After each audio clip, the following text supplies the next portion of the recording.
नमस्कार, आप देख रहे हैं न्यूज टुनाइट। मैं हूं स्वाति रायना। अगस्त में इकोनॉमी की रफ्तार में थोड़ा सुधार देखने को मिला है। अगस्त में इंडेक्स ऑफ इंडस्ट्रियल प्रोडक्शन यानी आईआईपी में मामूली सुधार दिखा। अगस्त में आईआईपी -2.5% से बढ़कर -0.7% रही।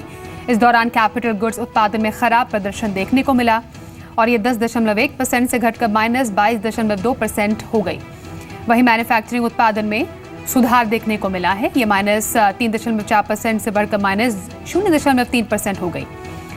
इंटरमीडिएट गुड्स ग्रोथ भी 3.4% से -3.4% से बढ़कर 3.6% हो गई। इस दौरान माइनिंग और कंज्यूमर ड्यूरेबल्स ग्रोथ में गिरावट दर्ज की गई।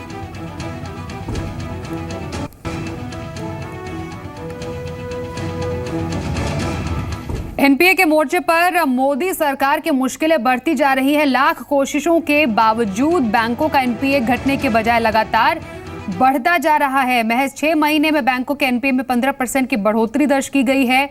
आरबीआई के आंकड़ों के मुताबिक जून में बैंकों का एनपीए $13,800 करोड़ को भी पार कर गया। बैंकों के बैड लोन पर सुधार के लिए प्रधानमंत्री नरेंद्र मोदी लगातार जोर देते रहे हैं, लेकिन बढ़ते एनपीए की वजह से क्रेडिट और निवेश ग्रोथ पर काफी असर पड़ रहा है। इतना ही नहीं, सरकारी बैंक को डूबे कर्जों की पहचान करने में भी दिक्कतों का सामना करना पड़ रहा है। मेरे सहयोगी अनुराग से बात करते हैं। अनुराग, बैंकों का बढ़ता एनपीए, लगातार इस पर चिंता जाहिर की जा रही है, लेकिन अभी भी इसको लेकर कोई सल्यूशन नहीं निकल रहा है और चिंता का विषय अभी भी है।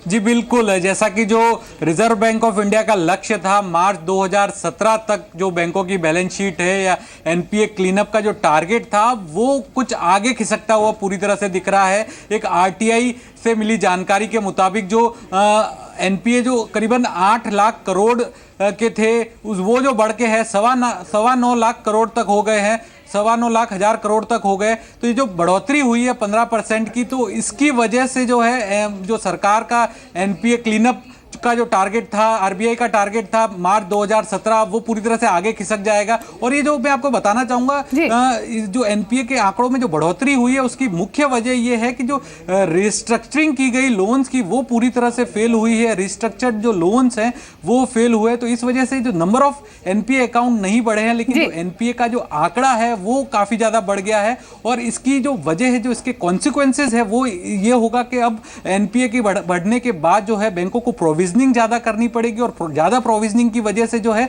कॉस्ट ऑफ फंड है बैंकों का वो बढ़ जाएगा। ऑलराइट अनुराग, आपने एक्चुअली कई वजहें गिनाई है, लेकिन एक्चुअली इसका फॉल आउट कहां पर दिखाई दे रहा है? हमारे साथ former president ICAI Amarjeet Chopra ji भी हैं।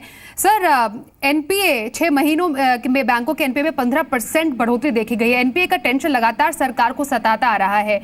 क्या वजह है जो एग्जिस्टिंग प्रोविजंस लिए गए हैं, जो कदम उठाए गए हैं, वो सफिशिएंट नहीं साबित हो रहे?